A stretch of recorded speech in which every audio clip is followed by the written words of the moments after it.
What's up, everybody? Welcome to the Odd Chopper channel.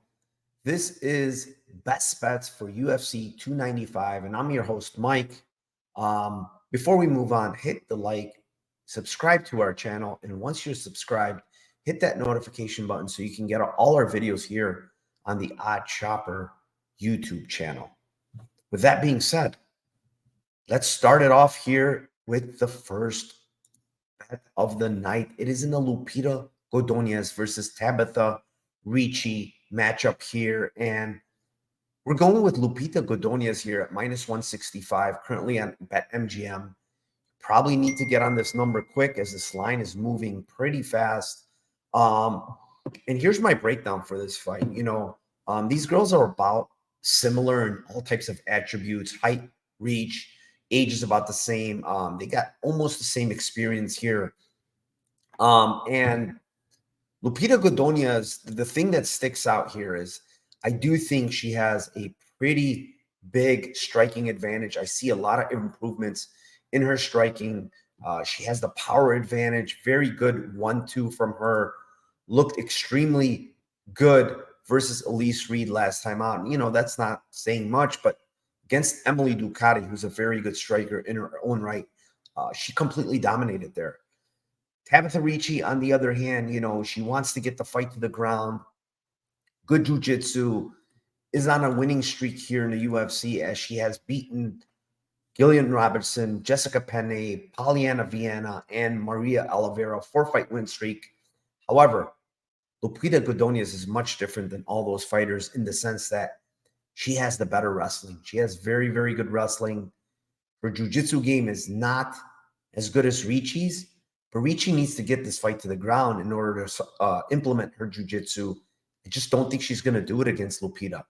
Lupita has very, very good wrestling, like I mentioned, and her striking is extremely, extremely good. Getting, I don't want to say extremely good, but getting much, much better. It's much better than Ricci's, and Ricci just doesn't throw power in her hands. She lunges in a lot. She can get caught a lot here. So minus 165, I think this fight stays standing. If it hits the ground, it's probably on Godinez's terms. I think she's landing the takedowns. Minus 165, but I have it roughly minus 200, 220 area. So I like Lupita Godinez here on the first bet of the night at minus 165, currently on BetMGM. Before we go on to the second play of the night, I do want to shout out our sponsor right there on the screen, Bet365. And currently our promo is you deposit $10, you bet $5, and you get $150 in bonus bets. And this is only available in Kentucky, Ohio, Virginia, New Jersey, Iowa, and Colorado. Also to be said, you must be 21 and older to gamble. And if you have a gambling problem, call or text 1-800-GAMBLER. And that does it for our promo for Bet365. We will move on to the second play of the night, and it is in the Jamal Emmers versus Dennis Bazooka fight here. Emmers, 8 years older, 4 inches of almost reach advantage, 1 inch of height advantage, a lot more experience, 26 fights compared to 14. A lot more experience in the UFC, which matters a ton here. Here's the thing with Dennis Bazooka. He was given 2 opportunities in Contender Series, couldn't get on the UFC roster because he didn't perform real well in those 2 opportunities. Then gets subsequently a late call-up against Sean Woodson, absolutely gets dominated by Sean Woodson, who is a known striker. Yet in that Woodson fight, you go back and look, and somehow Sean Woodson outgrapples this guy by a good bit. He lands, I believe, 4 takedowns on him in that fight. Pretty embarrassing, honestly. He outstrikes him almost 2-1, almost stops him in that fight. And Woodson is not known for his grappling. He's known for his striking. He's known as a boxer. That's a bad look, right? Okay, we're going to give him a break, and that's a short notice fight. But he's fighting a guy like Jamal Emmers now, who has a ton of UFC experience, has faced some of the best fighters in the UFC. We're talking Giga Chikadze, Pat Sabatini, Even the young and up-and-comer Jack Jenkins, who's a really good fighter, in my opinion, overall, very good fighter, just faced much better opposition. I think he won the Jenkins fight. He got robbed there. He probably won the Chikadze fight. He got robbed there as well. The Sabatini fight, he decided to go heel hook for heel hook, which is not smart against Sabatini, and he gets subbed. I just don't see where Bazooka wins this fight. That's my issue with Bazooka here. Like, he's not very skilled in the striking. He's not very skilled in the grappling. Where does he win this fight? And I just don't see anywhere he wins this fight. Jamal Emmers is a college wrestler, very good wrestling background, very good jiu-jitsu, very good striking, is longer, has a very good jab and a very good 1-2. This to me is a mismatch, minus 250. I think this line should be minus 350, minus 400 possibly for Jamal Emmers. I just don't think this is like a Vince Cachero type of matchup for Emmers. When you give the guy a step down, he dominates. But when he fights the high-level fighters, yeah, he competes. It's very close fights, but he tends to lose close split decisions and stuff like that. This Dennis Bazooka, to me, is not a UFC level fighter. Now, maybe he proves me wrong. Maybe he has a lot of improvements. He's only 26. He's at Sierra Longo. But I haven't seen the improvements at all from the first Contender Series to the second. I mean, his second Contender Series, again, was a bad look against a very, very green, one-dimensional wrestler. So Jamal Emmers here, minus 250. I honestly think this line's off by probably 100 points. One of my favorite bets of the card. Go get that minus 250 currently on BetMGM. Before we move on to our third play of the night, OS Premium, OddsShopper Premium, oddshopper.com. Right now, 50% off the first week. Link is down below. I use it all the time. There's some great, that thing just gives you bets. ROI with plus EV bets. You just go in there and shop the bets, click them, and just start printing money. We see it over and over again. Greg, one of our guys here at Stochastic/OddsShopper, is always putting his stuff on Twitter, showing you guys how much he's winning just using oddshopper.com itself. So I use it a lot. It's a very, very good tool. I would definitely recommend you guys clicking that link down below and trying it out for at least a week. It's 50% off the first week or month, whatever you may like. And if you like it, which I'm sure you will, you can go ahead and subscribe using the link down below. With that being said, we will move on to our last play of the night. And this is my biggest bet of the night.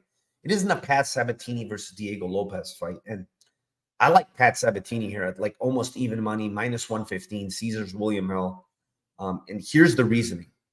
Diego Lopez, to me, is the shiny new toy that everybody loves.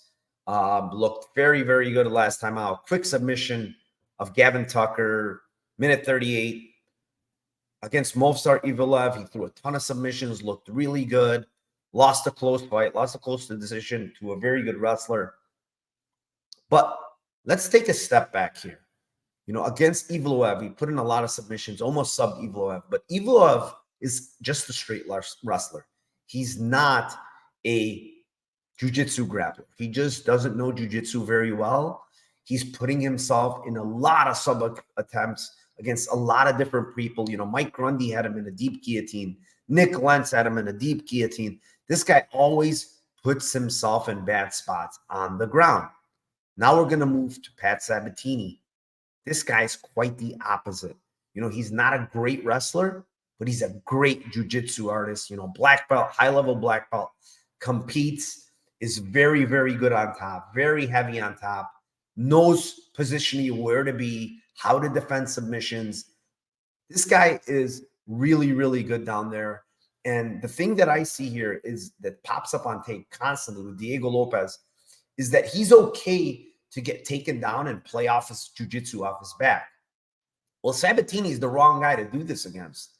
When we look at the Contender Series fight, 4 Diego Lopez. What does he do? He gets taken down by Joe Anderson Brito, and he's on his back for most of that, those 2 rounds, right? He does get close to some submissions. Joe Anderson Brito is not a high-level grappler. He's mostly a striker with a lot of power in his hands. He does have good takedowns, but he's not a high-level grappler. And we saw him just ride out top time on him, land ground and pound. And Sabatini can quite frankly do the same thing, but he can advance positions. He's a much better jiu-jitsu guy than anybody that Diego Lopez has ever faced. And we've seen him finished by wrestlers on the ACB scene. And Amir, he finished him in round 2, where he just pounded him out from guard even. If Sabatini goes to half guard, I think he can land a lot of ground and pound. He can hurt Diego Lopez. I honestly think he can finish him in round 2 or 3 here, just by ground and pound, just by accumulation of punishment. And at the end of the round 2, we almost saw him basically folding to Ivloev's ground and pound. So with that being said, minus 115, when I see a guy that goes relentlessly for wrestling, wants the top time, as opposed to a guy that wants to be on his back, and Diego Lopez, yeah, I do see this possibly looking minus 300 for Pat Sabatini. But I am scared a little on the feet. I do think Diego Lopez is the better striker on the feet. But the guy is just so content to get taken down and play off his back, which is a terrible, terrible thing to do against a guy in Pat Sabatini. So minus 115, this guy could hindsight look minus 400. So give me Pat Sabatini at minus 115, fighting close to hometown. He's from Philly. This is in New York. I like Pat Sabatini possibly finish this fight here in round 2 and 3. Yeah, that does it for all 3 of my picks this week, guys. Hit the like, subscribe to the channel. Also, we'll put in a link down below for our Discord. I will put all my picks in the Discord for Odd Chopper this week. If you want to join, hit that link down below. Subscribe to the channel again. Like it, notification, all that good stuff. I will be back next week, guys. Thank you very much. And one last thing, let's cash those tickets for UFC 295.